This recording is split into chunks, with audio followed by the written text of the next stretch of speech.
দৃকপঞ্জিকা অনুসারে ২ ফেব্রুয়ারি রবিবার সকাল ৯টা ১৪ মিনিটে পঞ্চমী পড়েছে। ৩ ফেব্রুয়ারি সোমবার সকাল ৬টা ৫২ মিনিট পর্যন্ত পঞ্চমী থাকবে। তারপর মাঘ শুক্লা ষষ্ঠী তিথি পড়ে যাচ্ছে।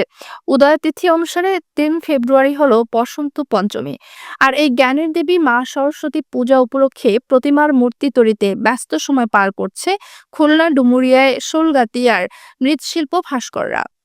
রং তুলির আঁচড়ে সাজিয়ে তুলছে প্রতিমার মূর্তি। সনাতন ধর্মাবলম্বীরা পারিবারিকভাবে ও স্কুল কলেজ সহ বিভিন্ন শিক্ষা প্রতিষ্ঠানের শিক্ষক ছাত্রছাত্রীরা মিলেমিশে এই পূজা পালন করে থাকে। আকারভেদে এক একটা প্রতিমার মূল্য আলাদা আলাদা ২,০০০ থেকে ২০০ টাকাও বিক্রি হয়ে থাকে বলে জানান। তাদের এই কাজে সাহায্য করে পরিবারের নারী সদস্যরাও। এ বিষয়ে মৃৎশিল্পীরা বলেন, আমাদের বাপ দাদারা ৩ পুরুষ ধরে এই কাজ করে আসছি। ডাইস দিয়ে তৈরি করা ছোট প্রতিমা বিক্রয় হয় ১০০ থেকে ১৫০ টাকা। বাঁশ দিয়ে কাটাম তৈরি করে যে প্রতিমাগুলো তৈরি করা হয় তা বিক্রয় হয় ২,০০০ টাকা থেকে নিম্ন ৫০০ টাকা পর্যন্ত। বাঁশ রং শ্রমের হিসেব করলে লাভ তেমন থাকে না। ধর্মীয় অনুভূতিও বাপদাদার ৩ পুরুষের স্মৃতিকে রক্ষার্থে এই শিল্পকে বাঁচিয়ে রাখা। কিন্তু দ্রব্যমূল্যের ঊর্ধ্বগতির কারণে বর্তমান সংসার চালানোর বড় দায় হয়ে পড়েছে। আমি ১৫ বছর যাবৎ কাজ করছি। এটা আমার বাপ দাদাদের সঙ্গে কাজ করে শেখা।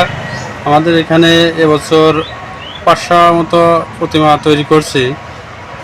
খুব কষ্ট হয় প্রতিমা করতে, কিন্তু আমরা যে পরিমাণ কষ্ট করি সেই পরিমাণ আমরা পারিশ্রমিক পাই না।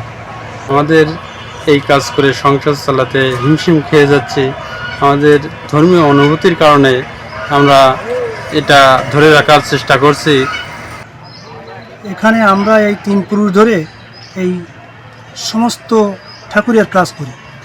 ঠাকুর দুর্গা ঠাকুর এবং কালী ঠাকুর, সরস্বতী ঠাকুর এবং সমস্ত ঠাকুরের কাজ আমরা এখান থেকেই করি। আজ ৩ পুরুষ ধরে আমরা এখানে অতি কষ্টে রাত দিন শ্রম দিয়ে আমাদের এখানে কাজ করি এবং আমাদের ছেলে মেয়ে লেখাপড়ার জন্য আমরা অতি কষ্টে এই দিন রাত পরিশ্রম করে যাই এবং আমাদের দ্রব্যমূল্যের যে ঊর্ধ্বগতি, এতে আমাদের সংসার জীবিকা নির্বাহ করতে আমাদের অতি কষ্টে জীবনযাপন করে আসছি।